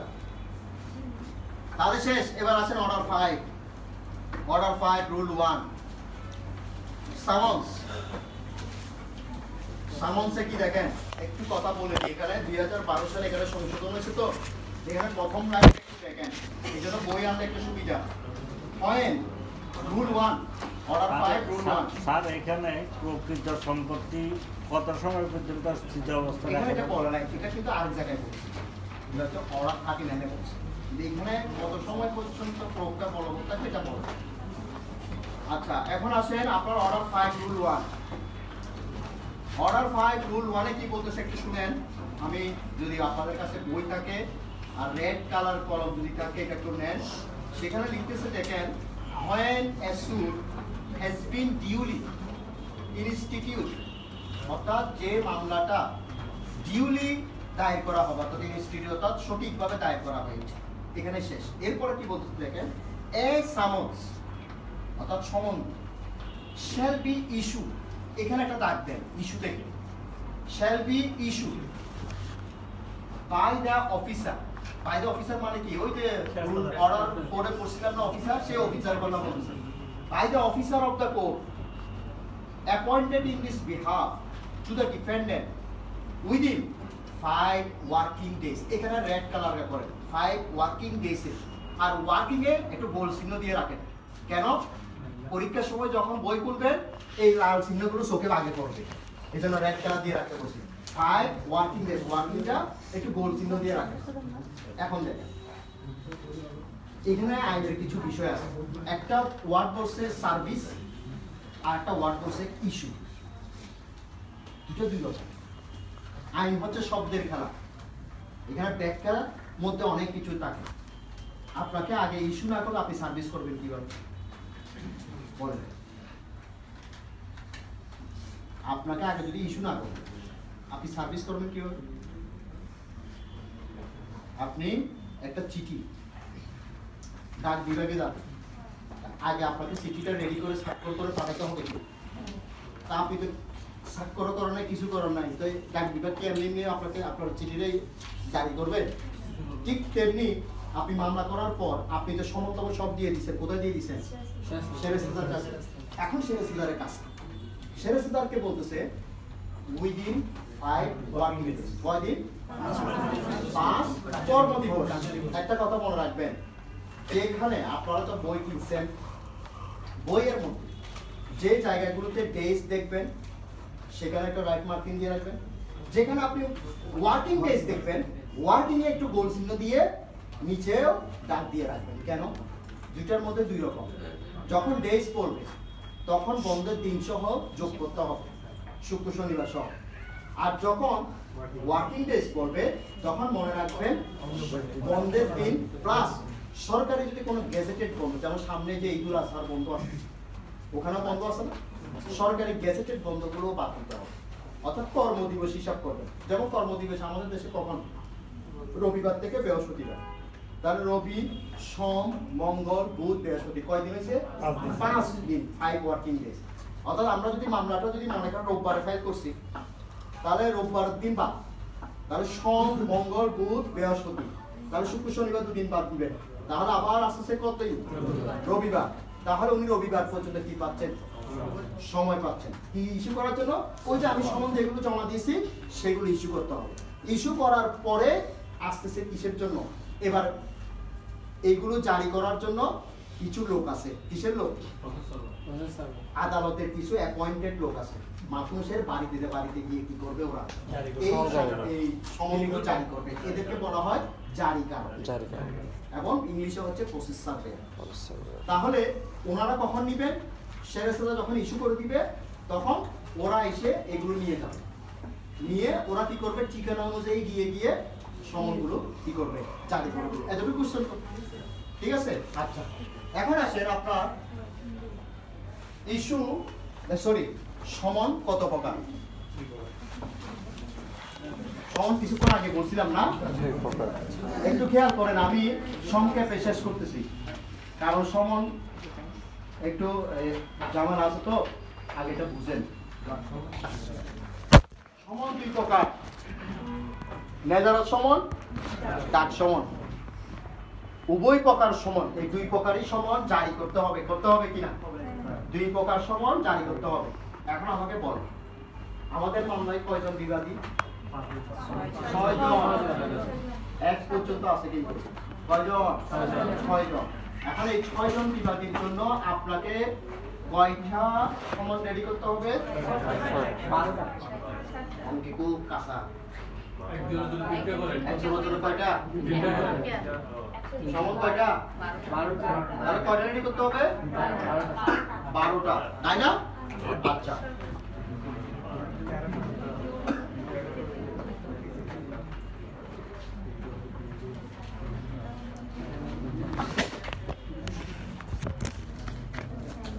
তাহলে একজন বিবাদীর জন্য সমন রেডি করতে হবে কয়টা? 2টা করে, তা না? আসলে একজন বিবাদীর জন্য সমন রেডি করতে হবে 3টি। এখন আপনি বলতে পারেন আরেকটা কই? আরেকটা সকলের নামে না, মাস্টার সমন। হ্যাঁ আচ্ছা, যাক আপনাদের মাথা থেকে মাঝে মাঝে কিছু বুদ্ধি আছে, এগুলো আমারও ভালো লাগে। হ্যাঁ এখন দেখেন, আগে বলেন সমন দেখছেন কিনা বা সমন চিনেন কিনা? এগুলো কি বাজারে পাওয়া যায়? হ্যাঁ, কোর্ট বিল্ডিং এ গেলে অনেক সময় আপনার পায়ের তলাও দেখবে সমন করে আছে, কারণ এগুলো দোকানে অ্যাভেলেবল। অনেক সময় দোকান থেকে পড়ে যায়, হ্যাঁ অনেকে কেনার সময় নিয়ে যাওয়ার সময় পড়ে যায়, কোর্ট বিল্ডিং এ আনাচে কানাচে এরকম সমন অনেক দেখছে।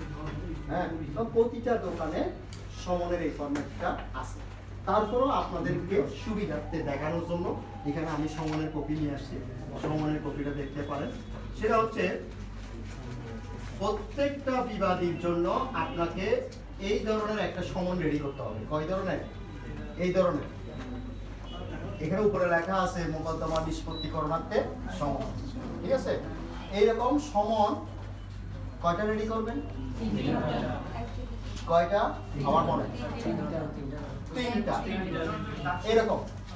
আচ্ছা, এখন আমার কথা হচ্ছে এইরকম তিনটা আপনাকে লিখতে হবে।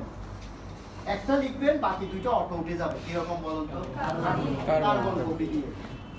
আর এখন তো আমরা নিজেরাও কম্পিউটারে করি, অর্থাৎ এই ফরম্যাটটা কম্পিউটারে ইনস্টল করে, হ্যাঁ ওখানে আমরা সমনের নাম ঠিকানা লিখে দিয়ে একসাথে তিনটা প্রিন্ট দিই, ঠিক আছে? কিন্তু আইনও বলতেছে কি আপনি একটা রেডি করে আর বাকি দুইটা নকল কপি করলেও হবে। তাহলে কয়টা হলো? তিনটা। এখন এই তিনটার মধ্যে আপনি তো বলছেন দুই প্রকার, কিন্তু তিনটা কেন রেডি করবেন? এখন এই যে আমি তিনটা কেন রেডি করবো, হ্যাঁ প্রশ্ন আসতে পারে, আপনি প্রশ্ন করতেও পারেন।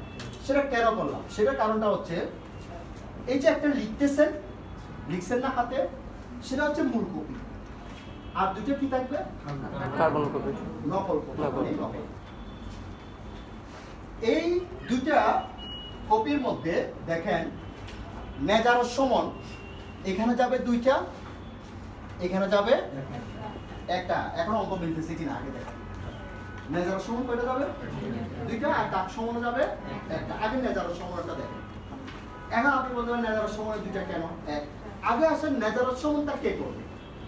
ওই যে বললাম আদালতের কিছু অ্যাপয়েন্টেড ব্যক্তি আছে যাদেরকে আমরা জারিকারক বলি, ওনারা এই সমনটা জারি করবে। কে? মেজারস সমন। আর ডাক সমনটা জারি করবে বাংলাদেশ ডাক বিভাগ। বাংলাদেশ ডাক বিভাগ। তাহলে দুইজনে কাজ ভাগ করে দিলাম। ডাক সমনটা কে জারি করবে? বাংলাদেশ ডাক বিভাগ। আর মেজারস সমনটা কে জারি করবে? জারিকারক, যেটা আদালতের অ্যাপয়েন্টেড ব্যক্তি, ঠিক আছে? এটা সরকারি চাকরিজীবী। এখন এই জারিকারক উনি যাওয়ার সময় আপনি দুইটা সমন নিয়ে যাবেন। দুইটা কি নিয়ে যাবে? প্রত্যেক বিবাদীর জন্য দুইটা সমন। একটা হচ্ছে ওই যে আপনি মূল যেটা লিখছেন সেটা, আর একটা কি নকল কপি। তাহলে দুইটা চলে গেল। আর একটা নকল কপি রয়ে গেছে না, সেটা কোথায় যাবে? ওই ডাক সমন। তাহলে তিনটা হিসাব দিচ্ছে কিনা? এখন কেন মেজারস সমন দুইটা বেশি নিয়ে যাবে বা একটা বেশি নিয়ে যাবে? কারণটা হচ্ছে এই মেজারস সমন যিনি নিয়ে যাচ্ছে উনি কে? ব্যক্তি না? উনি আপনি যে ঠিকানা দিয়েছেন সমনের মধ্যে, সে ঠিকানায় গিয়ে হাজির হবে। হাজির হয়ে ওই ব্যক্তিকে বুঝবে। পাওয়ার পর উনি কি করবেন? ওনাকে ওই যে নকল কপি যেটা নিয়ে গেছে না, এই মূল কপির একটা নকল কপি সাথে নিয়ে গেছে না, ওই নকল কপিটা ওই ব্যক্তিকে দিয়ে দিবে। কাকে? বিবাদীকে। দেওয়ার পর উনি একটা কি দিবেন? আরজির কপি। আমরা প্রত্যেক বিবাদের জন্য একটা আরজির কপি দিচ্ছি কিনা মামলা ফাইল করার সময়, ওনাকে একটা আরজির কপিও দিয়ে দিবে। তাহলে চলে গেল। এরপরে কি করবেন উনি? ওইটা মূল কপিটা রয়ে গেছিল, আছে কিনা? উনি কি করবেন? এই মূল কপির পিছনে পুরো খালি কিনা? খালি না? এখানে উনি লিখবেন কোন তারিখ, কোন সময়, কোথায়, কিভাবে এই বিবাদীর কাছে সমনটা জারি করছে। লেখার পর উনি ওই যে যাকে এই নকল কপিটা দিচ্ছে তার কাছ থেকে এখানে একটা কি নিবে? স্বাক্ষর নিবে। এখন ওনার কাছে আর কিছু আছে?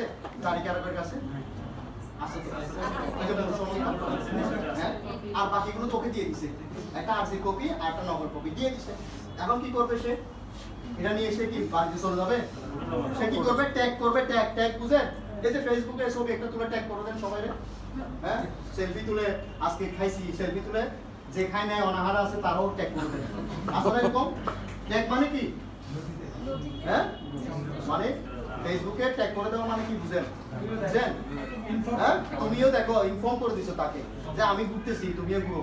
আচ্ছা, এখন আপনার উনি কি করবে? নথিতে এটা ট্যাগ করে দিবে। ট্যাগ মানে নথিতে শামিল করবে।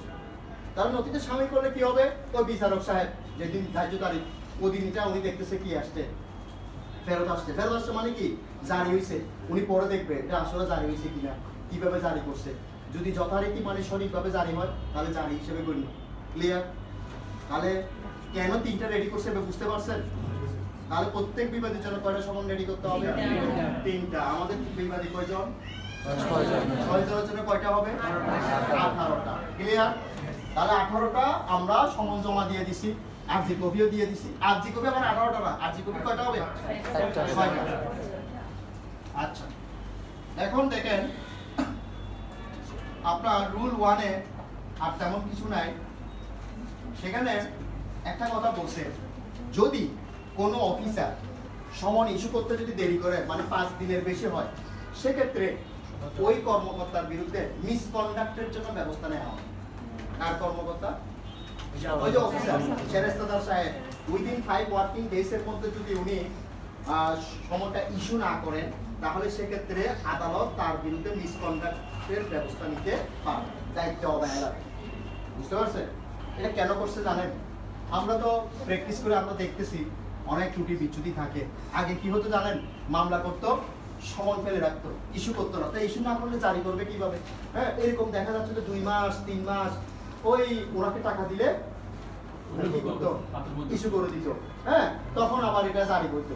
এখন মনে করেন অনেকে মামলা করে ফেলে রাখছে, আজকে 2-3 মাস মামলা সমন জারি হইতেছে না, তো ইস্যু করতে হবে তো, তারপর জারি যাবে। এখন আইন এটা চেঞ্জ করা হচ্ছে, বলা হচ্ছে না, তোমাকে 5 দিনের মধ্যে অর্থাৎ 5 ওয়ার্কিং ডেজ এর মধ্যে সমন ইস্যু করে দিতে হবে। এবার জারি হবে কি হবে না সেটা পরের ভিন্ন, কিন্তু তোমার কাছে থাকতে পারবে না। তোমাকে কি করে দিতে হবে? সমন ইস্যু করে বের করে দিতে হবে 5 দিনের মধ্যে, 5 ওয়ার্কিং ডেজ এর মধ্যে। ক্লিয়ার?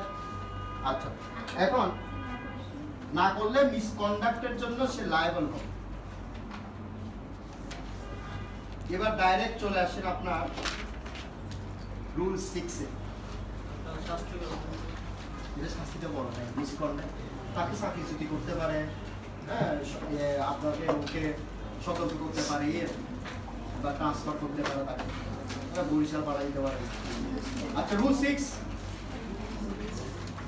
6-এ দেখেন, fixing day for appearance of defendant. Fixing day for appearance of defendant অর্থাৎ বিবাদীর উপস্থিত হওয়ার জন্য যে দিন নির্ধারণ করবে সেটাও আপনি আপনার মতো করে নির্ধারণ করতে পারবেন। আচ্ছা, এই ডেটটাকে নির্ধারণ করবে আদালত।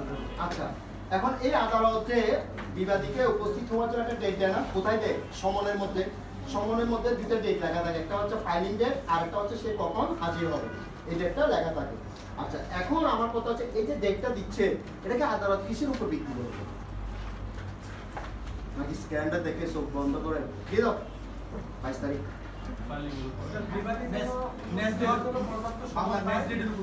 না, এখানে দেখবে প্রথমত হচ্ছে ওয়ার্কিং অফ কোর্ট, অর্থাৎ আদালতের কি পরিমাণ মামলার চাপ আছে। কিছু আদালতে দেখবেন বিচারক সাহেবকে অনেক সময় দেখা যায় না মামলা নথির কারণে, এত নথি মামলা বিচারক আমার মতো ছোটখাটো হইলে আরো দেখা যাবে না, সিটের তলে পড়ে যাবে কোথায় বিচার। হ্যাঁ, তো আপনার অনেক সময় নথি এত পরিমাণ যে ডেলি মনে করে 500 মামলা, ডেলি 500 মামলা চালানো অনেক কঠিন। খবরই সিভিল কোর্টগুলোর অবস্থা আরো খারাপ। হ্যাঁ, অনেক সময় দিয়ে শুনে টাইম পিটিশন মঞ্জুর, টাইম পিটিশন মঞ্জুর। হ্যাঁ, পেশকার সাহেব সকালবেলা উঠে বলে সমস্ত প্রকার হাজিরা এবং টাইম পিটিশন মঞ্জুর। হ্যাঁ, তাহলে টাইম পিটিশন মঞ্জুর মানে কমসে কম 200-300 ফাইল আমদানি চলে গেছে, আরো 200 ফাইল রয়ে গেছে। দেখেন কি পরিমাণ চাপ না? তাহলে আদালতকে পরবর্তী যে নতুন মামলাগুলো হচ্ছে তাহলে ওগুলো ডেট নির্ধারণের ক্ষেত্রে ওনাকে চিন্তা করে দিতে হবে না। যদি আদালতে মামলা কম থাকে তাহলে ডেটগুলো কাছাকাছি দিতে পারতেছে। এখন আদালত দেখবে ওনার ওয়ার্কিংটা কিরকম, কাজের চাপ কিরকম। দ্বিতীয়ত হচ্ছে বিবাদীর বাসস্থানটা কোথায়, অর্থাৎ তার মামলায় হাজির হওয়ার জন্য তাকে পর্যাপ্ত সময় দেওয়া হচ্ছে কিনা। হ্যাঁ, যেমন আপনি আমার এই ABCD যারা আছে এদের বিবাদী বাসস্থান হচ্ছে মনে করেন পটুয়াখালী, বরিশাল, হ্যাঁ, তারপর মাগুরা, এই সমস্ত জায়গায় প্রত্যন্ত অঞ্চল। তাহলে এখন একটা বিবাদী বরিশাল থেকে আসতে তাকেও তো অন্তত 2 দিন সময় দিতে হবে না?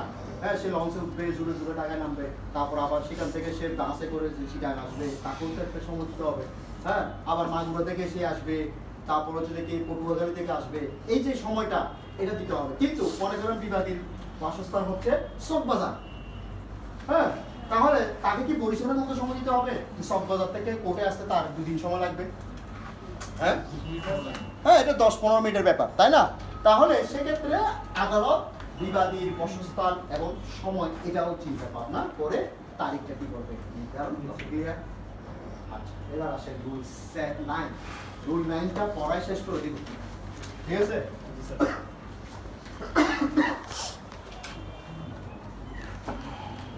Delivery or transmission of summons for service. Delivery or transmission of summons of service. Delivery. অর্থাৎ কিভাবে ডেলিভারি করবে? দেখেন, প্রত্যেকটা সামান ডেলিভারি করবে কে? দুইটা মানুষ।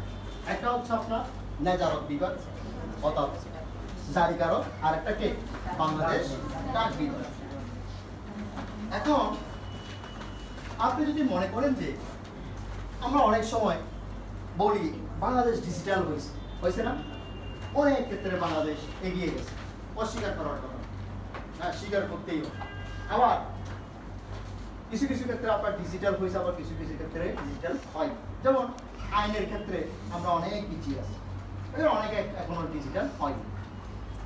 এখন আপনি চাচ্ছেন যে আপনার সমনটা একটা আপনার ইচ্ছা কি যে আমার সমনটা যদি আমি এসে পরিবহনের মাধ্যমে যদি করি, হ্যাঁ, সুন্দরবনের মাধ্যমে করতে পারি, অথবা আমার সমনটা যদি আমি রকেটের মাধ্যমে করি, ঠিক আছে? এখন বিভিন্ন সার্ভিস আসছে না, রকেট, সাবমেরিন, তারপর আপনার এই যে সুন্দরবন, হ্যাঁ, বিকাশ না, আমার বিকাশ আপনি সার্ভিস করতে পারেন। আমি ওই ইয়ার কথা বলতেছি, পার্সেল সার্ভিস, হ্যাঁ, পার্সেল সার্ভিস বিভিন্ন রকম আসছে না এখন। হ্যাঁ, তাহলে এই যে পার্সেল সার্ভিস, হ্যাঁ, আপনার ইচ্ছা হচ্ছে আমি এসে পরিবহনের মাধ্যমে করে মনে দ্রুত হবে। এখন আপনাকে সেই সুযোগটা দিচ্ছি কখন? 2012 সালে। 12 সালে সংশোধনী করছে রুল 9টা করে বলতেছে আপনি চাইলে এখন কুরিয়ার সার্ভিসের মাধ্যমেও সমন জারি করতে পারেন, তবে আপনার ইচ্ছা মতো কুরিয়ার সার্ভিস না। যেমন আপনি মনে করেন বাজারে আছে সাবমেরিন কুরিয়ার সার্ভিস, হ্যাঁ, অথবা রকেট কুরিয়ার সার্ভিস। এখন আপনার ইচ্ছা হয়েছে আমি রকেটে দিব, ওটা বলতেছে না, আমাদের রকেট সার্ভিস নেই, হ্যাঁ, আপনাকে ট্রেনে দিতে হবে, ট্রেন সার্ভিস, এই ধরনের। অর্থাৎ জেলা জজ কুরিয়ার সার্ভিসের একটা লিস্ট করবে, ওই লিস্টের মধ্যে থেকে আপনাকে কি করতে হবে? এটার বাইরে যেতে পারবেন। এখন লিস্টের মধ্যে আছে শুধু সুন্দরবন, তাহলে সুন্দরবনের মাধ্যমে কি করতে হবে? বাড়াইতে হবে। হ্যাঁ, এখন একটা সমন কতদিনের মধ্যে জারি করতে হবে? সেটা নেজারত সমন হোক, ডাক সমন হোক, এবং সেটা প্রসেস সার্ভিয়ার হোক, উনি কতদিনের মধ্যে সেটা জারি করবে? নাকি উনি এটা নিয়ে পকেটে নিয়ে বসে থাকবে? 30 দিন। কয় দিন? 30 দিন। উনি 30 দিনের মধ্যে সমনটা জারি করবে। এখন যদি 30 দিনের মধ্যে সমন জারি করতে না পারে, বলা হচ্ছে সে মিসকন্ডাক্টের জন্য লায়াবল হবে। কিসের জন্য? মিসকন্ডাক্ট। সেটা কুরিয়ার সার্ভিস হোক, সেটাই নেজারত হোক। ক্লিয়ার? আবার ডাক সমনের ক্ষেত্রে না, হ্যাঁ, ডাক সমন মাঝে মধ্যে এমনও আছে আপনার ডাক শুদ্ধ হারিয়ে গেছে, আমাদের ক্ষেত্রে অনেক হয়েছে এরকম। আমরা এখনো নোটিশ করাইছি, নোটিশের খাম শুদ্ধ পাই না। হ্যাঁ, এটা বিকল্প ব্যবস্থাও আছে। হ্যাঁ, কারণ ডাক বিভাগ কি করবো, বাংলা ডাক বিভাগ তো আপনি কিছু বলতে পারবেন না, সেবাই যাদের আদর্শ। হ্যাঁ, এখন আপনার ওদের একটা স্লোগান আছে, দেখবেন ডাক বিভাগ জিপিও নিচে লেখা থাকে সেবাই আদর্শ। এখন আপনার এই যে নেজারত সমন, ডাক সমন, প্রত্যেকটা সমনে আপনাকে কত করতে হবে? 30 দিন। তাহলে আপনি কুরিয়ার সার্ভিসের মাধ্যমে করতে পারবেন কিনা? আপনার মাঝে মাঝে ইচ্ছে হয়, বিবাদিত ইমেল আছে, বিবাদিত ফ্যাক্স ইউজ করে, তাহলে আমি কি ওকে পাঠাতে পারি না ফ্যাক্সে, ইমেলে? রুল 9 এ বলছে 2012 সালে আপনাকে এই সুযোগটা দিয়েছে, বলতেছে যদি বিবাদীর ইমেল ঠিকানা থাকে বা ফ্যাক্সের ইয়ে থাকে, আপনি চাইলে ইমেল এবং ফ্যাক্সেও কি পাঠাতে পারবেন, তাকে সমন পাঠাইতে পারবেন। তাহলে একটু ডিজিটাল হয়েছে না?